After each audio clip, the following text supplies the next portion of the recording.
I'm really excited. Thank you for joining us. I'm really excited to have you on board. I'm looking forward to this discussion. And just to give you a little bit of background on why we're doing this, a lot of it was just hearing this conversation in the community. This group was talking about it and that group was talking about it. And I was like, you know what? We need a place where we can all talk about it and learn from each other and hear from each other. And so on this topic, especially around the DEI regulations or requirements or executive orders or whatever they are, I don't know exactly. But there's a lot of conversation about that happening in the community. And in that conversation, I was hearing from some organizations that were going to make the changes immediately because for the reasons they needed to. And then on the other side, people that were like, I don't know what to change to, so I'm not going to do anything yet. And then last night I was at a convening of people where the person that was speaking was talking about, so you may see some words change, but you just have to know that it's the same people, it's the same values, we're working with the same people, we're doing the same work. So like, how do we balance that, all of that? So I'm really, again, looking forward to this discussion. I will let our panelists introduce themselves. Susan, do you want to start? Sure. Thank you so much. I'm excited to chat with you all and hear what questions might come out of our attendees. My name is Susan Arias. I am the Chief Growth Officer here at MAC.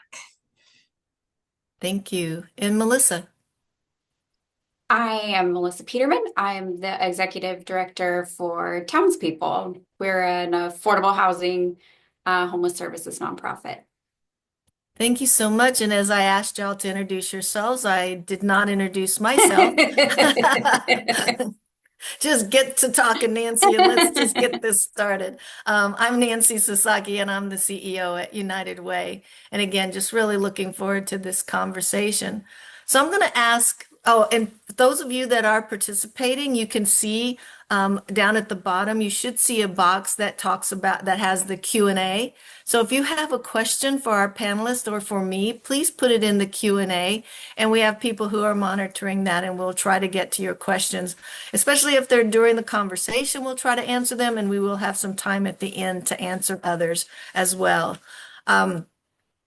So with this, I'm going to ask both of you the same question, and that is based on what's happening at the federal level, how is your organization reacting?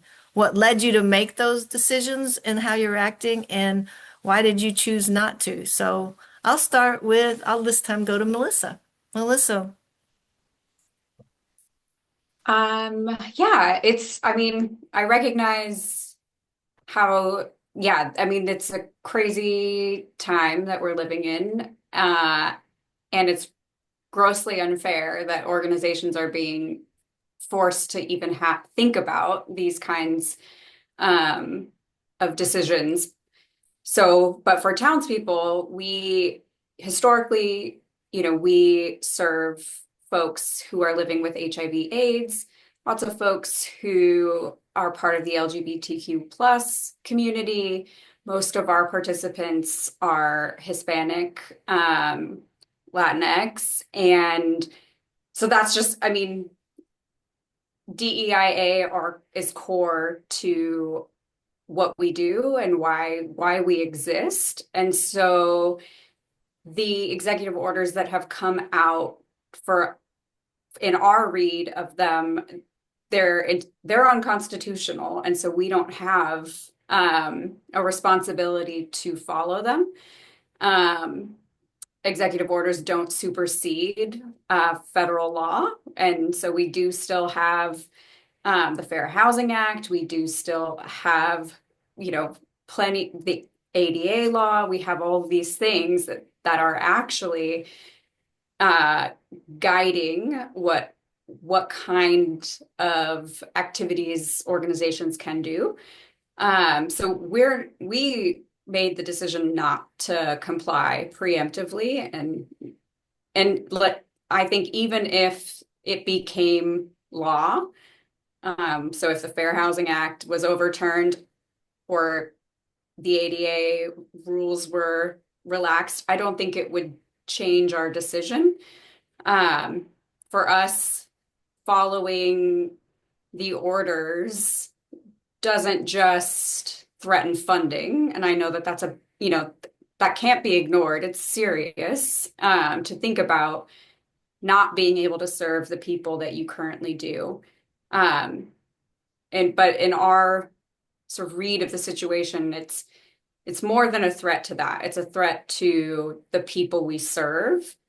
And the only reason our organization exists is to help fill gaps, systematic, oppression and marginalization of people. And so if we make any moves to even where it just appears like we don't serve those folks anymore, I feel like that for us, that's a violation of our mission. And so we've really just took time to the best of our abilities to, better understand the legal landscape. So there are lots of challenges happening in the court systems right now, to all of these where injunctions have been granted so that, federal agencies can't enforce these. And listening to our peers and what they're doing and why they're making the decisions that they are, but just really being grounded in the communities that we're meant to serve. And yeah, I think just really, I guess everything has served as a reinforcement of our mission, and our values. So that was like a long rambling answer, but hopefully No, I answered the question. I definitely appreciate that. I think that one of the key things that I heard in there is that you're continuously evaluating what's happening, what's going on, keeping your ear to the ground in terms of the risks that you're taking and, in terms of the stance that you've taken at this particular point in time and, kind of watching like what's happening out there. So that's definitely pieces and parts of what we need to be talking about. And I think also just standing your ground as well.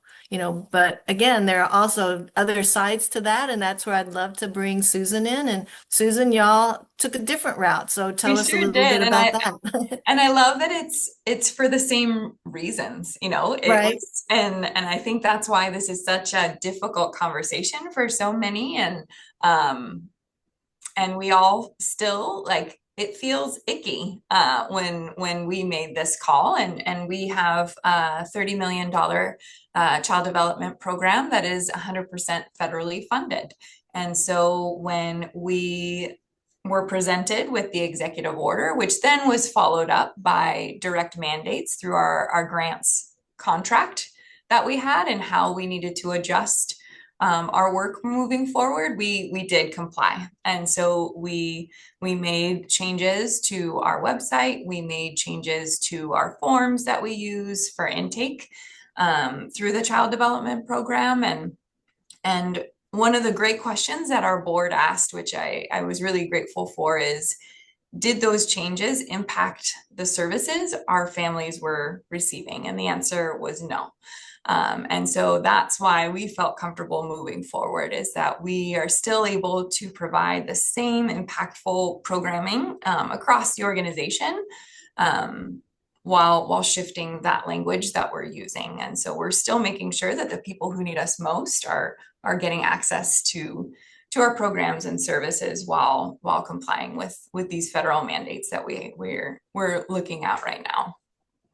Yeah, and I think that for us at United Way, one of the things that I talked about, we don't have much federal funding. I do think it could impact the people that we partner with in the community. Mhm. So we are watching that. But even with that, I was looking at the data. The data really informs us about where we need to go and who we need to be serving. And Mhm. it's really that feeds where we're going to be present. Like the communities that you were talking about, Melissa, are the ones that by data will show they are the ones that have least access to housing. Mhm. So you're filling that gap. And for you, the same way, Susan, Mhm. like where y'all are located, you're not saying only these kids, you're Mhm. saying that these are the kids that we want to serve. And in this community, this is who's in need of Mhm. these services, and that's who you serve. So I think, I'm really looking back and falling on data to help inform and to prove this is where we need to be.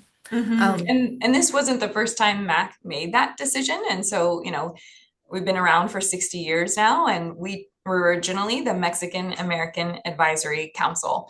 And in the 70s, we had applied for federal funding and were told, you won't get it unless you change your name. And so we did. And so we adjusted our name to Metropolitan Area Advisory Committee in the 70s. And again, just because we wanted to be able to serve the community better and be open to serving, everyone in San Diego, not just focused on the Mexican American community.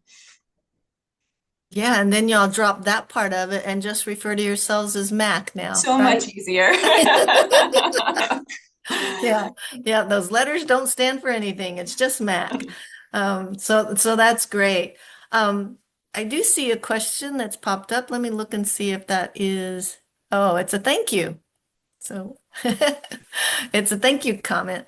Melissa, what kind of thinking or planning are you doing now with your organization to kind of handle the ups and downs of this of these on and off policies? It's, even beyond DEI, although I want to stay focused on the DEI part of it.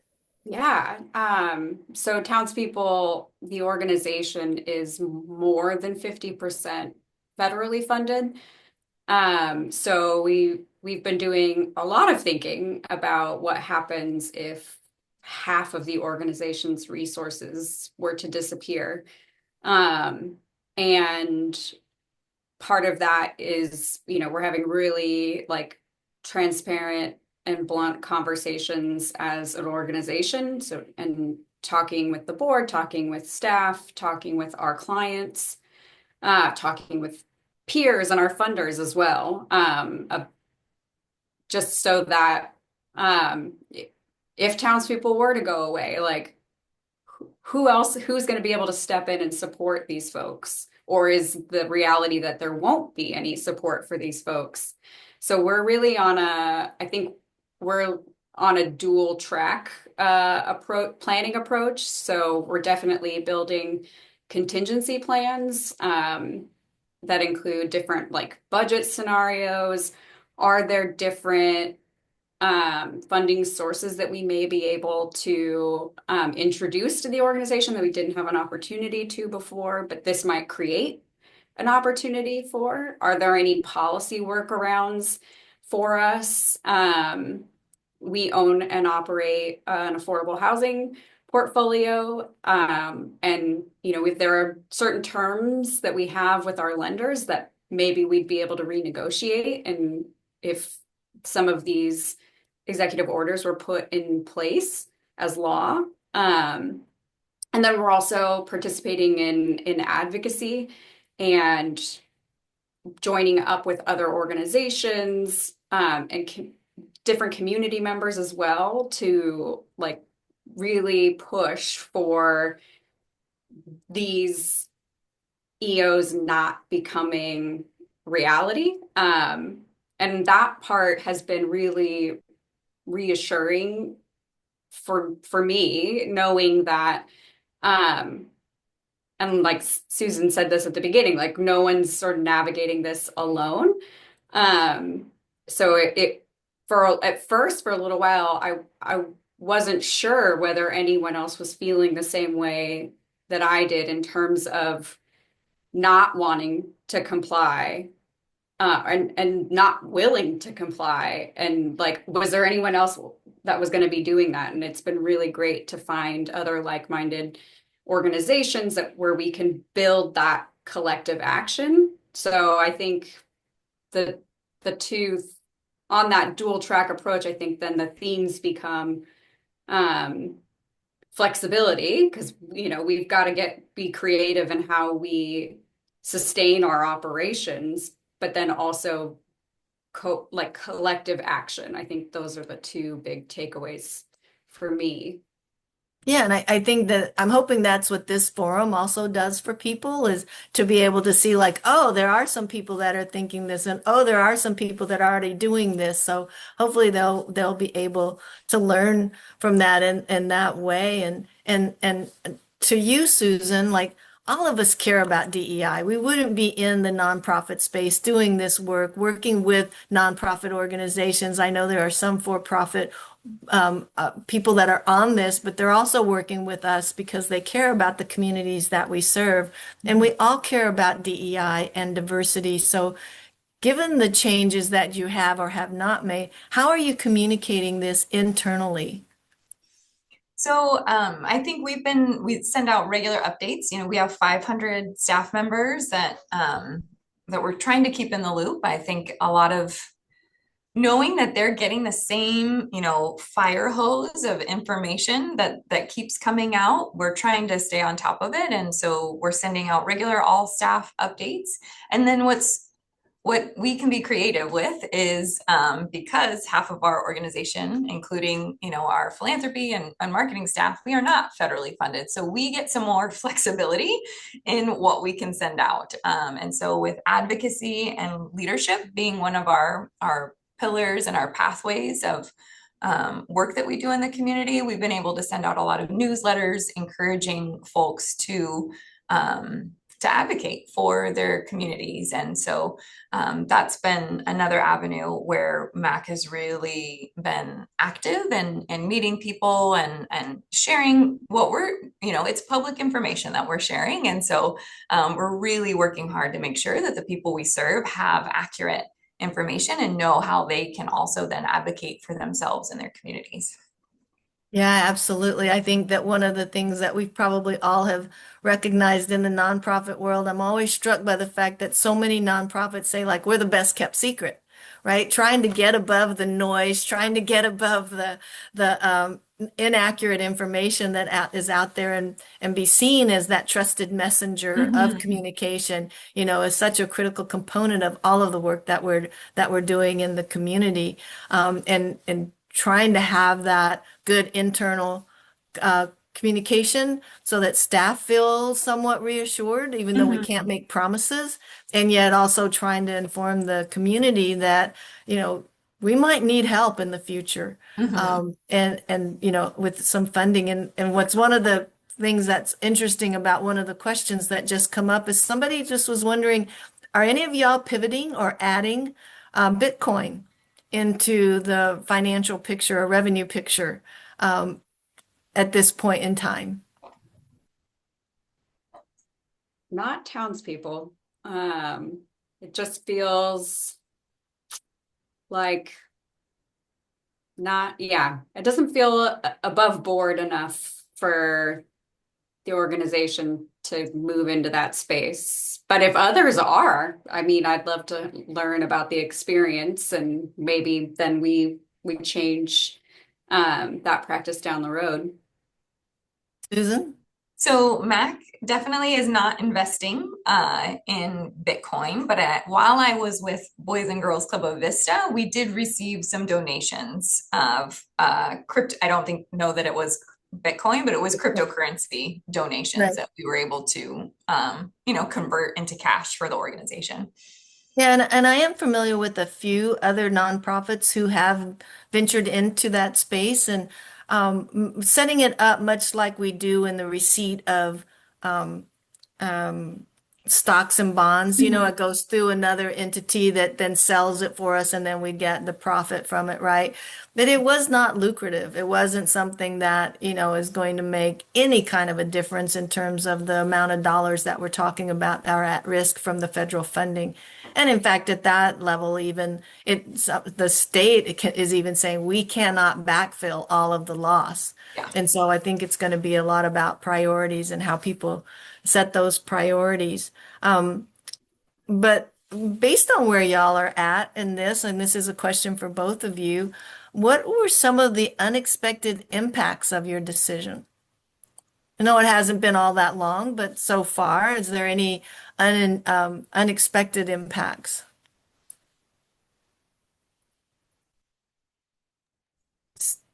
I can jump in if that's okay. So Sure. nothing really unexpected, but it's been great to see our staff and our team take an active interest in that advocacy piece. And so they aren't able to do it while they're on the clock, but they're asking questions. So how do I reach out to my elected, officials, and how can I make sure that people in my community are aware of the fact that we need their support at the federal level. And so hearing those questions is not something at this level that I've heard before. And so the engagement has been really fun to see. And Melissa, did you want to add? Yeah, I think that has been our experience too, which has been great. And so, yeah, I guess maybe similarly, it's not unexpected, but it was definitely needed, which is that feeling of like solidarity.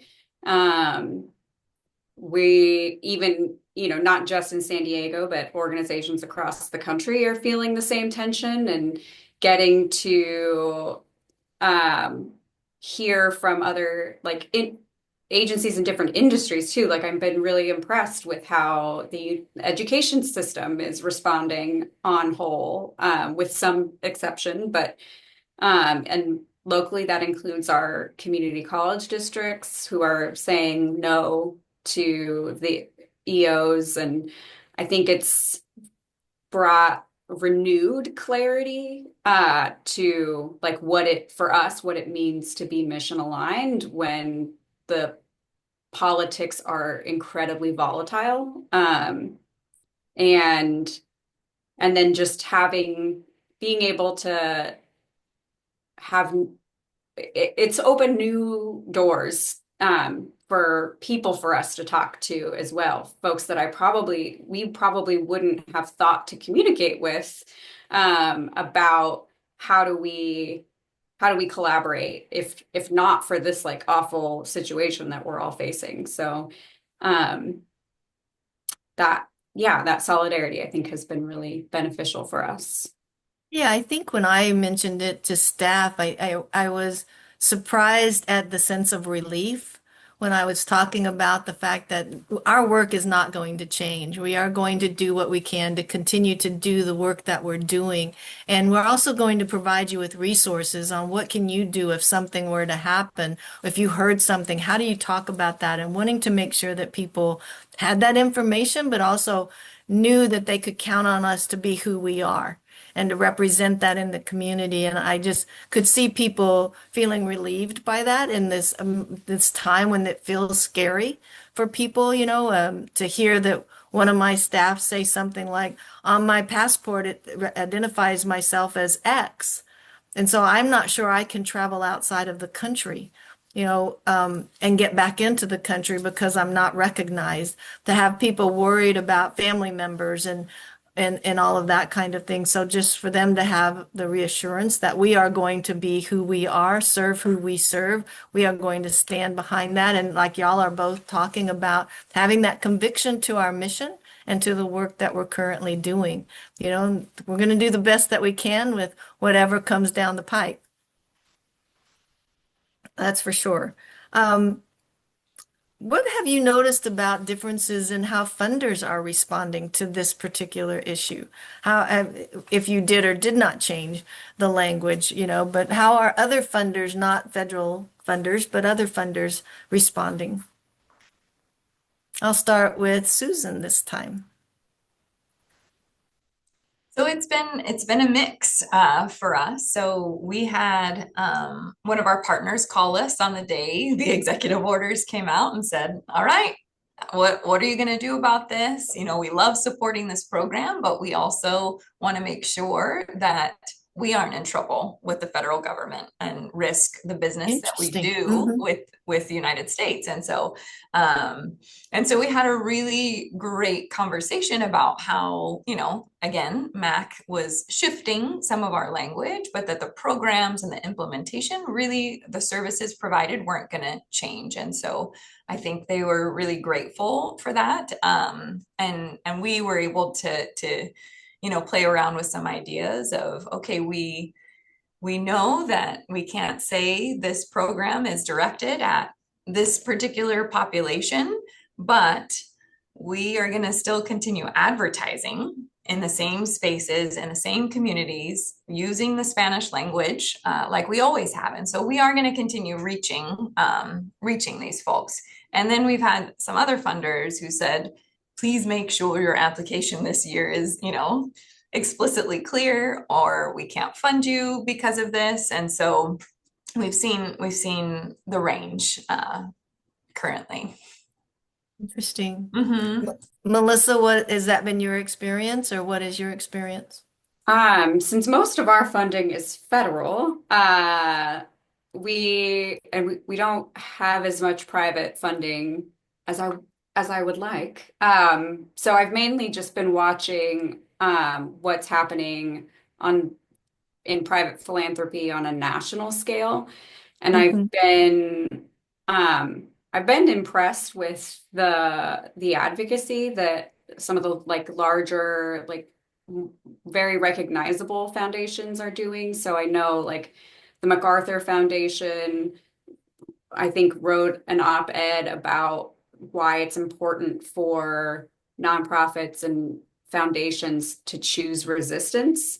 Um, and and then I think maybe it was part of the same article I read, but they penned like a joint article or letter with the McKnight Foundation and I think maybe one other foundation where they were asking other foundations and philanthropists to sign on with them to demonstrate um, their position on resisting rather than capitulating. And last I saw there was like over 300 organizations that had signed on, which is great. So obviously there are more who could sign on, but that's the kind of reassurance that I'm looking for and is hopeful from a private philanthropy standpoint. So I know that there are some out there who are rightly, like apprehensive about, like not toning things down. But I think there's a lot of positive work happening too. Yeah, this is not on that question, but our next webinar that we're currently trying to organize is going to be on funding priorities and what are some of the local funders thinking about with regard to the changes in funding and where it's falling, and how is that going to reshape their priorities or not. They may stick, as we all are doing, sticking to our guns about what it is that we do. They may also choose to stick to their guns and fund what they fund, but the widespread impact of all of these executive orders and funding cuts, we would hope that there's some other considerations happening. So stay tuned for the next webinar to talk about that as well. Sounds Um, yeah, it's like I don't know if they'll go broader or go narrower, but great. we'll find out from some of them. Um, where else do you go to seek out insights about how to stay rooted in your values when there are so many of these external pressures? Where does that come from for you guys? Melissa, I see you nodding your head. You're probably still thinking, but I started with Susan last, so I'll go to you. Um, I I look to people who have been in this position or these kinds of situations, navigated this kind of backlash before. Um, for this round, I have particularly sought insight from legal scholars. I've never paid this much attention to like that side of academia before, but I find it really helpful. It's not always great news, but it's helping me to understand um, where where there's a chance for success. And then also leaning on peers. Nancy, I count you among one of the folks that I Uh-huh. have turned to just get your insight, your feelings, And so that's also been really helpful. And then this sounds sort of, um, well, whatever, however it sounds, but also like our client stories. I think just going back and reading success stories and testimonials that they've given, responses to, satisfaction surveys, and just the one-on-one conversations that I've been able to have, it's really grounding. And then not that I've ever I've necessarily wavered in how I feel townspeople should act in this situation, but it's always helpful, I think, to ask for anything, but for this too, like, if would this action make our clients feel safer, more supported, or less? And for me, they would not feel as safe and they would feel less supported. And that is all the more reason to not change what we do, how we do it, how we talk about how we do it. One of the things that made me think about is all three of us have been doing this work for some years. And I think that our values get more grounded and rooted in the experiences over those years. It's like we almost don't need new stories, although it's always good to have new stories. We've lived this for so long. That's, I think, also helps to ground our values in the work that we're currently doing and leading. Susan, your comments, your thoughts. I think, just very basic in community. So whether that's with other, partners who are doing similar work, or, walking next door from my office, and I got to watch a prom fashion show at Oh, our charter high school, and just being reminded of why we do what we do. And it's so that these families, these students have access to programs that are going to help break the cycle of poverty in their lives. And I think that's really what it comes down to is, our values aren't changing. And this is just really important work. And we want to make sure that we're able to continue offering these high quality programs for the San Diego community. that is something that I think about.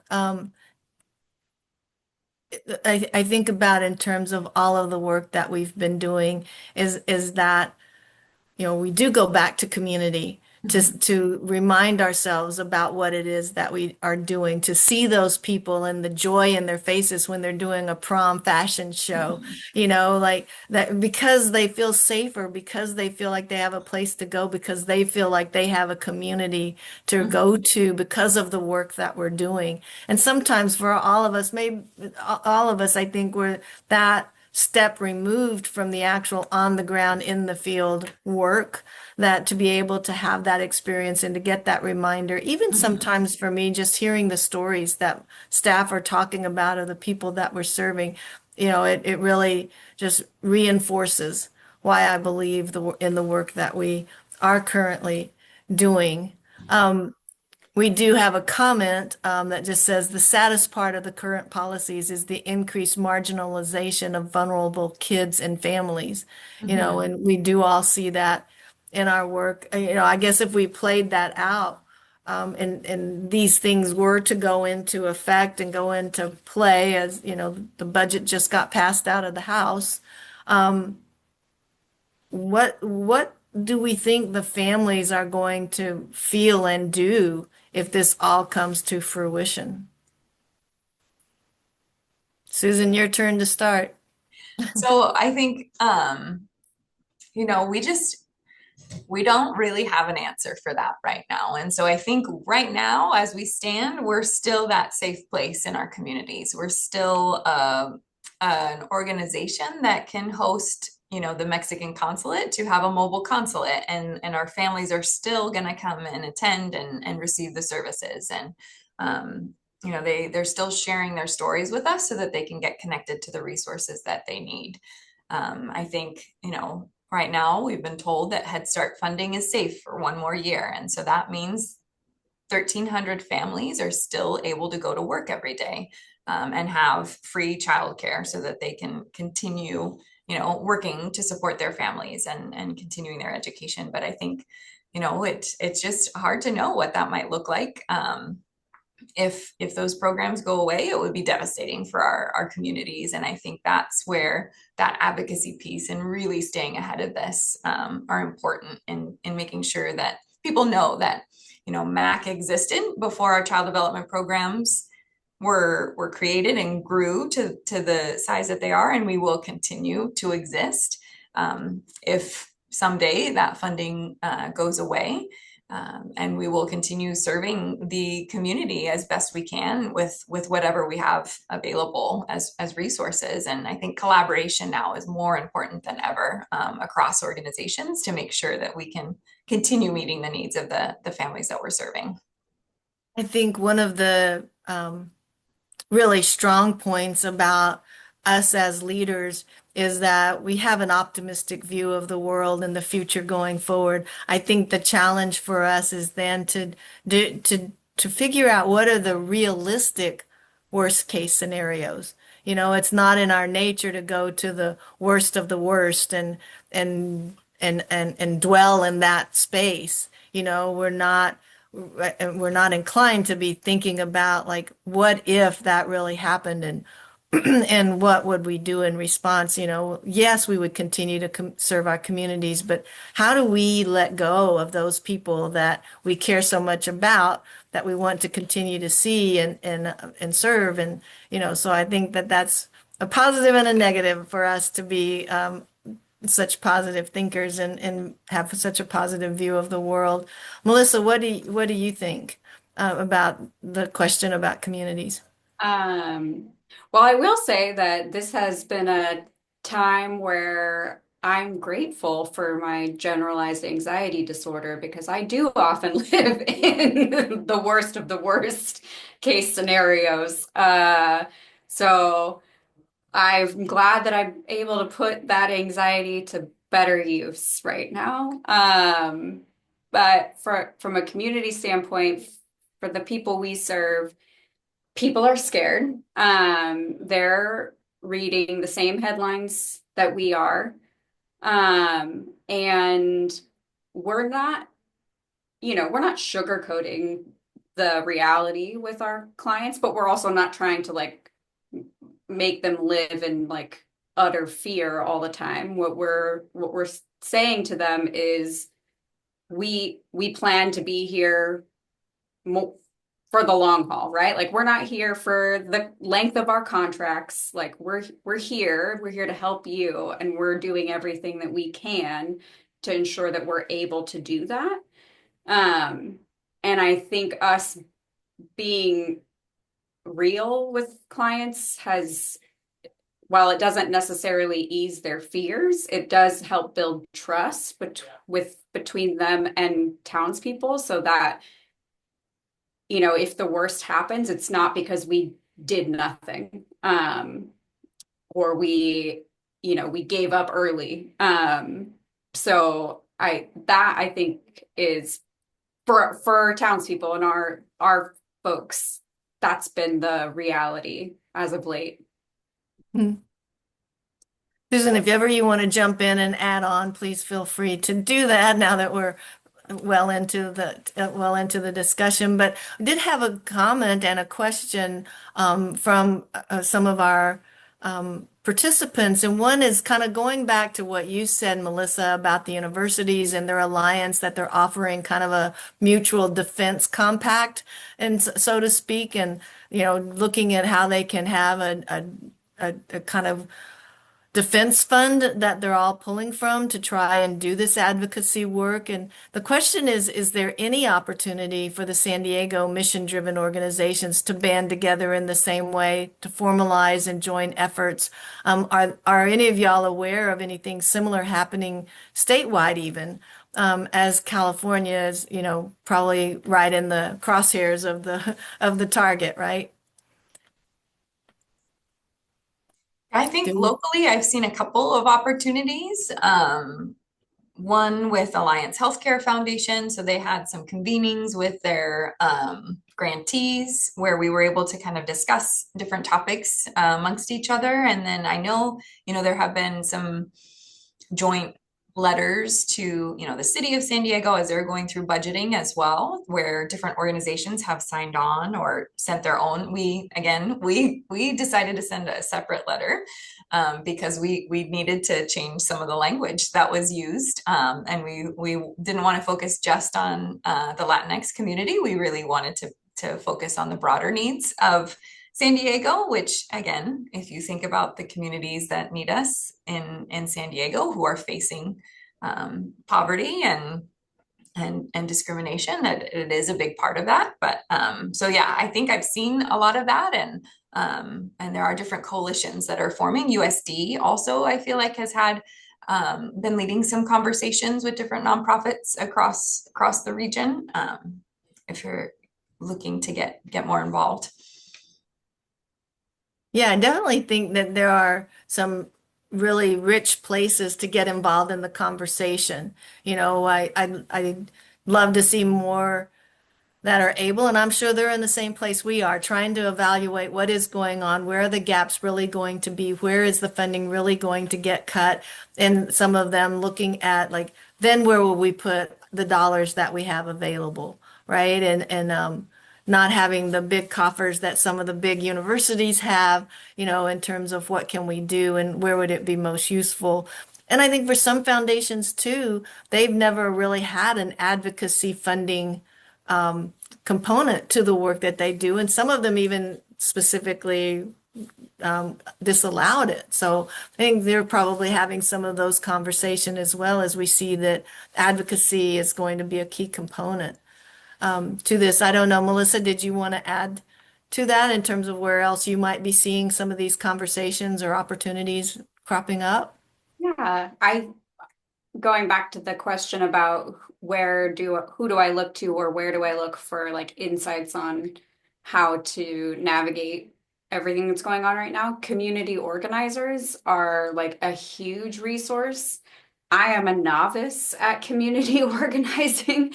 I've always sort of been in awe of the work that they do, and now I find myself really trying to like become not an expert, but like an intermediate level, because I really, to the person who asked that question, there's nothing I would love more than for there to be a San Diego wide like coalition or a statewide coalition where we know like these are the organizations that I should be talking to, that we're facing the same things together.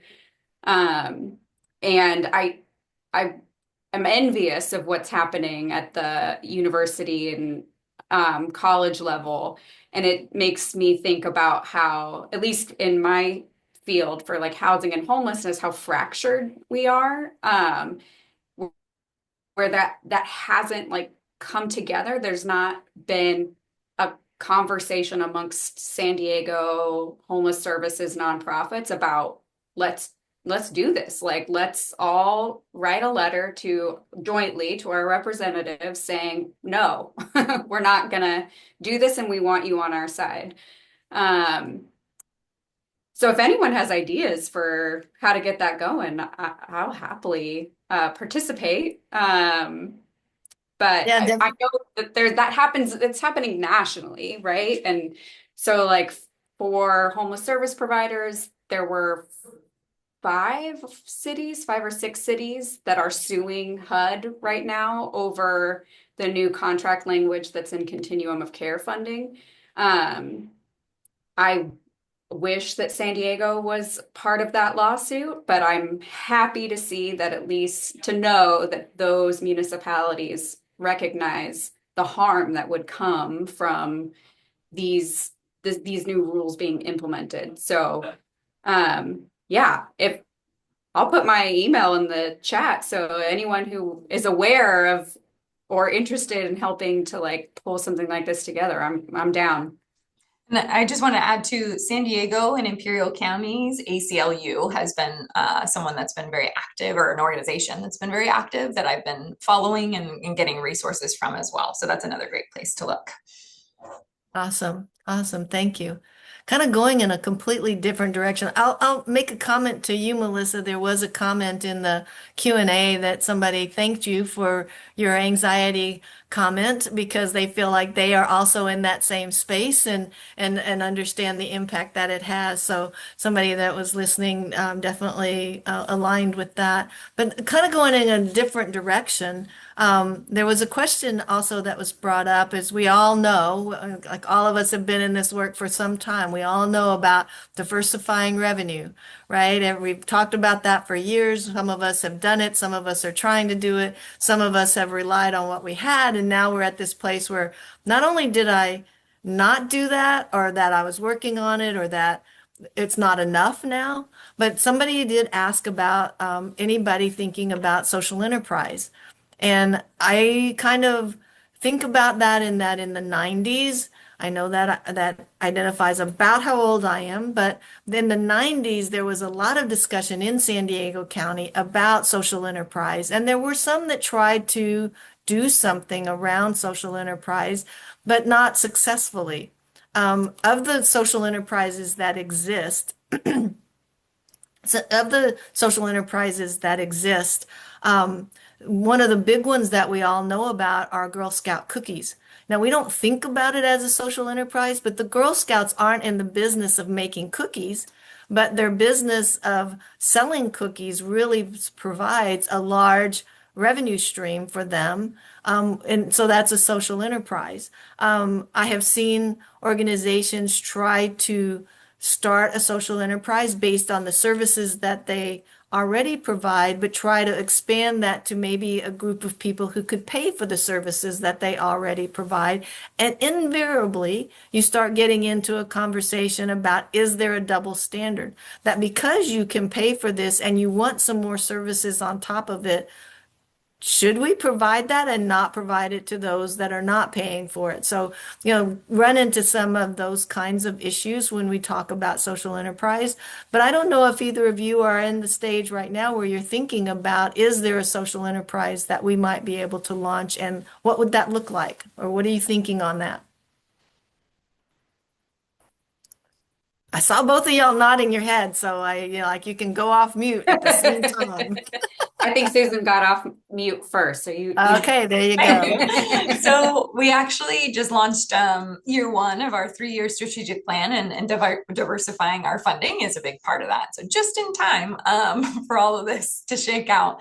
But we have been, and over the decades in nonprofit work, like, yes, social enterprises have always been kind of part of that conversation, and it varies. So at MAC, we've been looking at our child development program and our centers. So what does it look like for us to do a mixed income model there, where we have people who can pay for childcare, and then we have people who are receiving Head Start funding for their childcare all in one spot. And so that's been part of that. We do have 2 recovery homes also, and they're just the model that we have. I'm of course biased, but I think it's so beautiful, and I think it is just really impactful in the way that we respond to people in recovery. And so can we also replicate that model as a fee-based service for clients who are looking to pay for a recovery space in the community, and then that would then fund our other work. The other big opportunity that we have here at MAC is through real estate development and our work there. And so what we've been looking at launching, and all of these are still in the planning phase, is a separate entity from MAC that can own our properties that we have. And so instead of us paying rent at like a child development center to someone else, we would be able to pay rent to this entity who owns the property, and then that funding would come back in to support our operations. So there's a lot of big conversations around that right now, and what kind of capital do we need to be able to launch some of these opportunities. But I think it's a great thing for all of us, and I think collaboratively across organizations as well. Like, what can we do more together to be able to diversify our funding streams? And Susan, I can do a search to find out the name of it, but on the Rady campus, not in not anyway, they do have a school that has mixed income students in it for youngsters, for little Mhm. ones, Yeah, I right? think say San Diego has a model that we've been Yeah, so it's asking just them. They've been sending us their business model so that we can see if it might right. work for us It's also. exactly, yeah, good Yeah. conversation to have. Mhm. How about you, Melissa? Um, we definitely are, but probably like at such a small scale, we wouldn't trigger uh any unrelated program income tax laws or anything like that. But we acquired a new property last year and are working. It used to be an urban farm, and so we're looking to restore the community garden to it and using that for as an enterprise activity. So we're like early, like just talking about how we get it going, but the former owner of the home is interested in like being part of it, and we've got a lot of clients who have super green thumbs, so we think it could be a really great way to like have a new service that our clients benefit from, um, both financially and then also like mentally, like just giving them an out, yeah, another way to spend time. So that's the current focus, but I'm sure there will be more. That one's just the most immediate. Don't ask me to participate on the farm. I do not have a green thumb. It would not be a wise choice. I'm Um, trying really hard to keep some strawberries alive right now. Like, oh, so no, that's, I'm with you. no. So, a question for you, Melissa, came in, and that is, given that you've chosen not to comply, do you have a strategy to respond to staff that are worried about keeping their jobs and scared of losing funding in their particular programs? Yes. It's nothing fancy. It's really just about like creating a space. So we use our staff meetings. There's time carved out for on the agenda every time, um, to talk about this. And if there are updates from, the organizational standpoint, we share, but also if there are sort of new fears and anxieties, then talk about them. Um, and then also strategize on is there anything we can do to help mitigate how you're feeling. And we've also issued guidance to staff on how to talk about the uncertainty with our clients, but then there are things we can extrapolate from that, that is applicable to the team. And then also doing training, like know your rights trainings, um, and then just reminding them that they can always come talk to me. Like if they don't want to necessarily share fears in a all staff setting. Like my virtual door is always open and people can knock on it at any time. I think that's really the best that I can do is to just like, yeah, create safe spaces for people. And keep lines of communication open. I Yeah, think is yeah. also really important. We And did get a I think go ahead, people, Susan. even though we are complying and doing our best to keep that funding, people are still, afraid and worried about things right now and their future employment in the nonprofit sector. So I think it's important across the board to keep those lines of communication open with staff. Yeah, there is a comment in the Q&A that says that the Boys and Girls Club of Northwest San Diego has a food truck that they put into use for workforce development, but it's also a social enterprise because it provides catering. So there's definitely things like that. Kitchens for Good has the kitchens store, right, where they sell kitchen equipment and supplies and all things like that, decorations and everything. So there are definitely some that are out there that are working that aren't as, big as the Girl Scouts cookies. Yeah. Definitely some that are out there. One other question, and I know we're close to time, but somebody did ask if anybody has had to lay off people yet because of funding. No. No, Mm-mm. no, yeah, same. So it's the last question. We have just a couple of minutes left. What advice would you give to people who are listening to this in terms of what they should take into consideration? I'll be quick. Just reach out and connect. Really, Mhm. really be intentional with collaboration right now. And whether it's, grabbing coffee with, I know Katie at United Way is someone I'll reach out to. Like we need to grab lunch and just, unpack everything that's going on right now, Yeah. or anyone else that can kind of provide that uplifting, spirit for us as we're all going through this together, and being strategic as well. Let's make sure we're aware of what everyone is doing in the community so that we can work together. Melissa? Yeah, I totally agree with that too. Like keeping those lines of communication open is huge. I'd add, um, don't panic. Which is really like, it's easy to say and hard to follow, um, but yeah, just not panicking, but also not delaying action. Like it's really important for all of us to like stand together, it's also easier said than done because how do you bring people together? It's that's hard. And I think like the pressure to comply is real. But we can exceed that pressure through like the power of solidarity. And I think, yeah, talking with people, knowing your rights, staying grounded in your mission, and in that, then also not making decisions in isolation, like because you're not alone. There are other agencies across the nation who are grappling with this same issue and learning like what they're doing.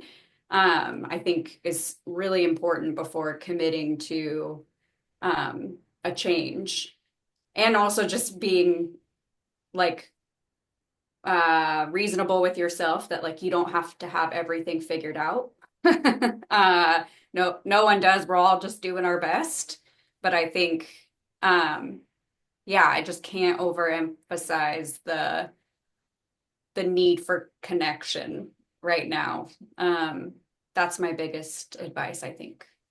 Yeah, absolutely. And on that note, as we've all connected through this webinar, thank you both for joining us today. Thank you for your insights and your wisdom in terms of how we're all dealing with this. I really appreciate it. And also for those that are participating, look forward to our next webinar, which will probably be next month. We'll be looking at what are funders doing now because of the challenges that we are all facing. How are they setting their priorities going forward?